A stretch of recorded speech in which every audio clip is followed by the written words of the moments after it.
Alright guys, so today we're fixing some misfire, well not even really misfire codes on the M5.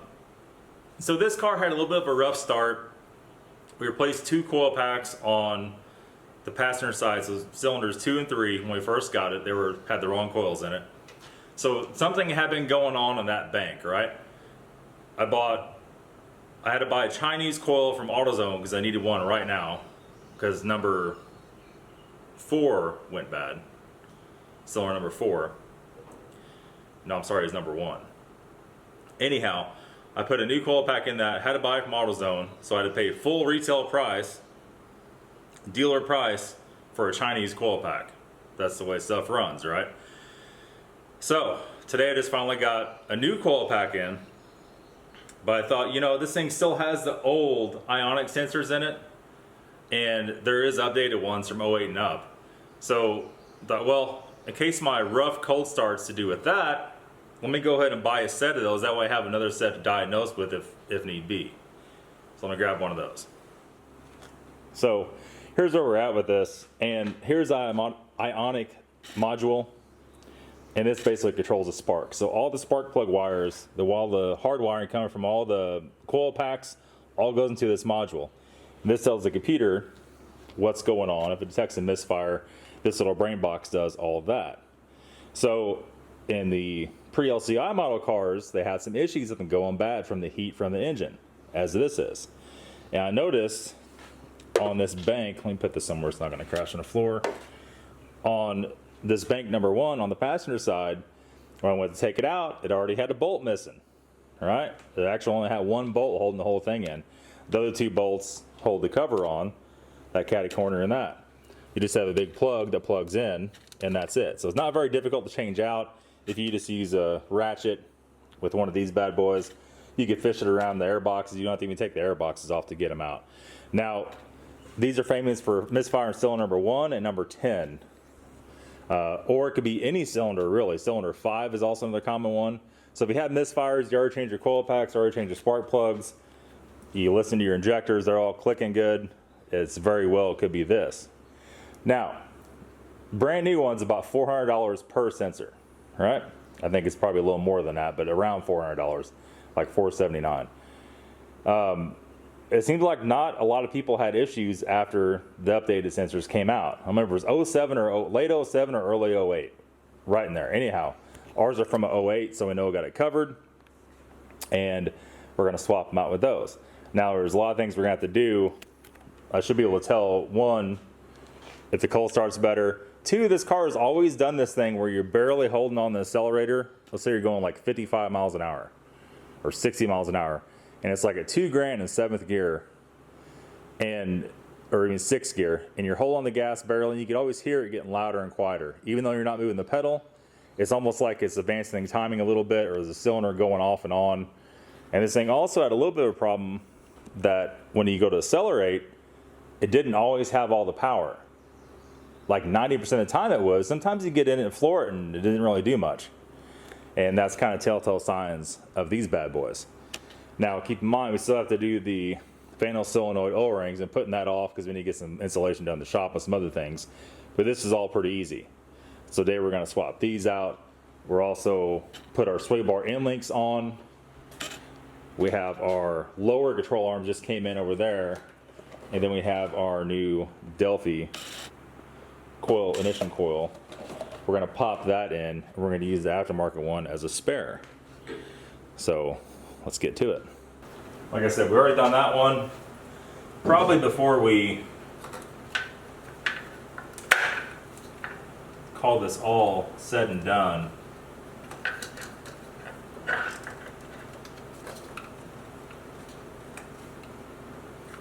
get off there, you heifer.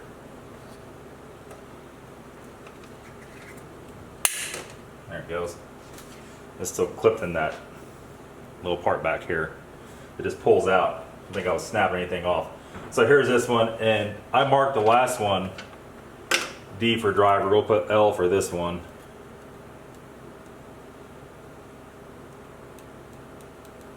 Right, left on it, and that way we know which side is which, right? So Let's grab our other new one. I'm yelling like the microphone's way over there, but it's right on my chest, so it's probably all loud. Here's the other one. I have to make sure we orientate everything correctly so the plug plugs in right. There's that one, and that goes like that, so it gets the back one on top put in. There's no oil involved, there's no nothing involved with swapping these out. It's literally just a sensor bolted on top of the valve cover. You gotta be so careful on this passenger side not to break that damn secondary air hose. Now I was gonna delete all that stuff, but to be totally honest with you, I just weighed out the options of it. I just don't think it's worth doing that. I'll put this on here in 1 second. And we swap that out. So that's the bad one, or the Chinese one is now on number 2. If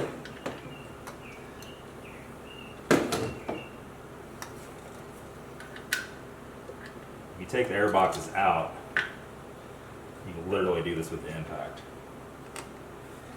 But if you ever had to take the lower air boxes out on an M5, you're gonna be like me and like, well, maybe we'll pass on that one.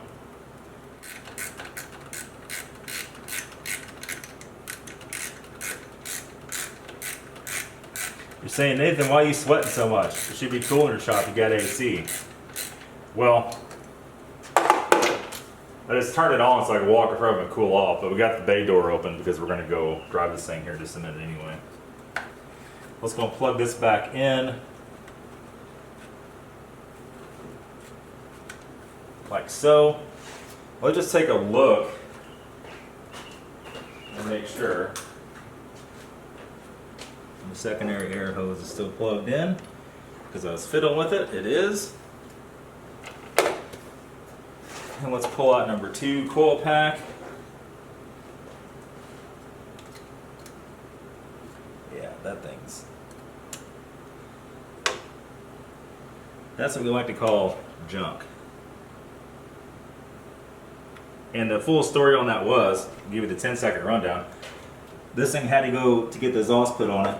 We had a coil pack go out right as that was happening. So in order to make the appointment, Jesus Christ. Oh, I'm sorry. Cussing on here.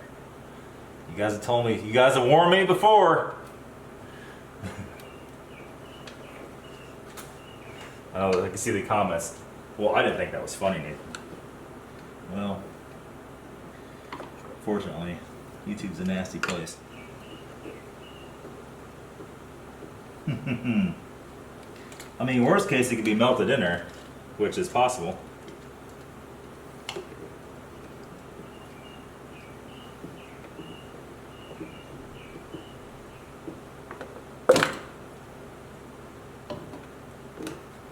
There we go. So let's take this, put the lid back on her, and we're gonna throw that in the old trunk, or boot, depends on where you're from. We'll keep that for a backup in case we're out somewhere. We'll have one that goes bad, all right?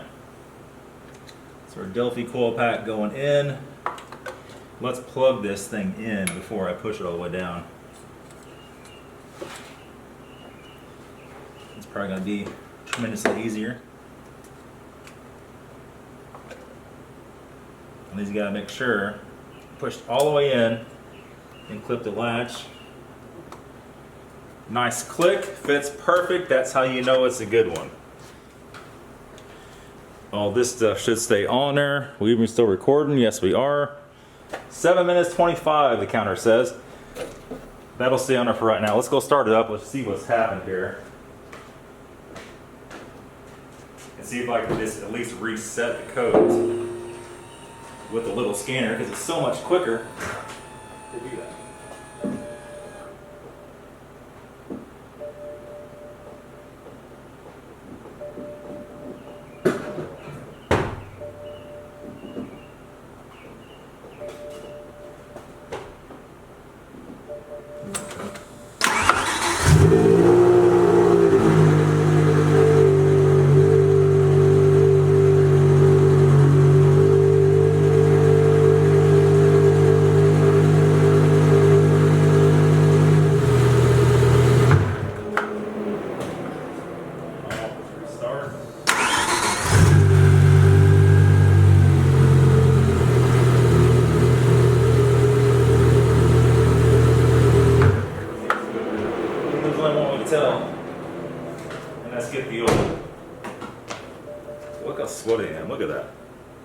See that?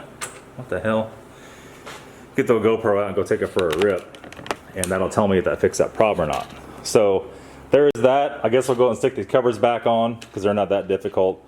And if you didn't know, 2 of these bolts also hold the Ionic sensor on. Okay, we'll be back with the GoPro in 2 seconds.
Definitely tell it's smoother. It's just not as rough and rampant like before. It was so freaking aggressive and loud and rowdy. You know, it was almost like I had a cam in it. And it wasn't just quite a misfire, but it was a little bit of misfire. Like now I'm barely holding on the accelerator like I was talking about before, and it's not going off and on. Like before you can hear it getting louder and quieter, louder and quieter, louder and quieter. It's not really doing that. But the question is, will it get up on the power? That's gonna be the question. All right, so let's see. Let's go AC off just for a second, even though it should.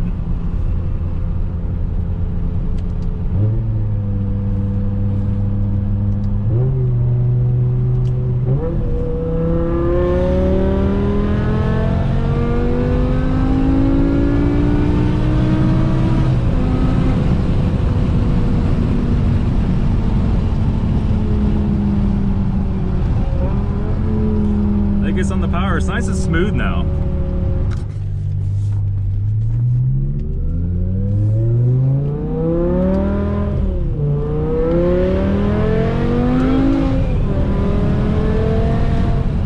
It doesn't, it's hard to say. Like before, it's kind of like it fell off at the top end. People with lumberyard are probably not, we're in Mexico, right? We're in Mexico. Hold on. Sign said Mexico. Anyhow, I think I know the people working here. They'd be awful pissed off at me. Look at it. So it makes power all the way to red line. The problem we're having before, you get around 7 grand, it would kind of fall off. And I guess what some of the issue was, they were having spark module problems at that point, and it just couldn't keep up. Had a slight arc or something going on inside there. Okay, back to the house where we get arrested here. All right, so that brings the conclusion to this video. And I just want to touch on one more thing before we go here. This is a very fast car. Maybe. It could be a very, very fast car. You have to look at a bunch of different things here. You see videos of people racing these cars and them getting beat, right? Well, there's 3 different variables of this. There's actually many different variables of this, why that could happen. Number 1, you have to be able to launch the car correctly. It's a very difficult car to launch. It has very high gearing. You have to hit it just right so it doesn't spin, and so you don't bog it off the launch. Now the 4 grand launch flash video of this thing will help that a lot, but you know, is it gonna spin? Yeah, it's gonna spin no matter what. The second thing is, like I just said, has very, very high gears. What's this, 360 something gears in it? Which in Chevy terms, that's not that high of a gear. But paired with this transmission, that's a pretty tall gear, all right? So this is what we call a highway car. On a highway, it's very, very, very, very fast. And with the rev limiter or the limiter removed is what, 205, 270 miles an hour. That leaves all like 507 horsepower and 205 miles an hour. That leaves all Chevy stuff behind, unless it's heavily modified twin turbo, everything else. But this is no turbo. It's just a weird ass car. It's bizarre. And you know, that's the other thing. And like I said, there's literally 100 different things to be wrong with this car to knock you down 30 or 40 or 50 or 60 horsepower or more, that you probably have no idea what's even going on. And when I first got this car, it was down a lot. And as we got things fixed and fixed and fixed, it got smoother, it got better, it got faster. And there you go. Is this a bad car? No, it's not a bad car. I've had bad cars. Well, there's a few of them sitting around here. But overall, this has the worst rap out of any BMW. It's probably one of the easier ones to work on. If you know what you're doing. You gotta know what the hell's going on with it, right? This will need a lot of sorting out. Your average one is not gonna need this much work. You cannot drive this car and not own ISTA. You can, but you're gonna have check engine lights, you're gonna have SMG lights come on. You're not gonna have any idea what the real codes are. We proved that using our small scanner. I keep that scanner in the car still because I can just reset stuff with it, right? If you're out, you have a coil pack problem, you got a misfire, you can just reset it in 2 seconds to keep moving, right?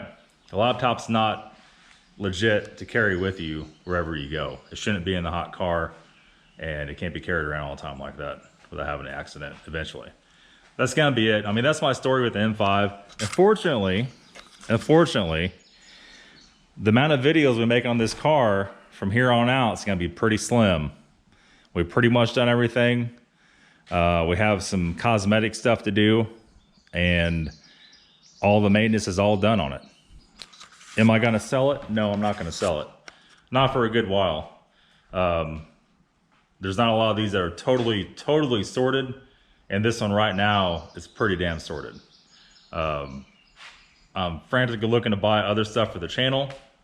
Might be some non-BMW stuff, but here's what I can tell you.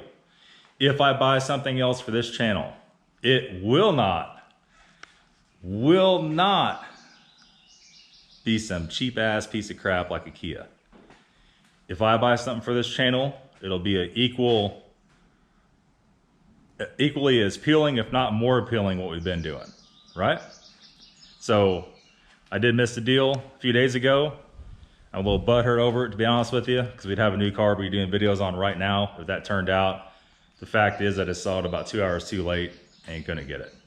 The next thing will be a lot newer, I can promise you that, and we'll be doing a lot of mods to it, if that gives you any hints. All right, guys, we'll see you later. Have a good day.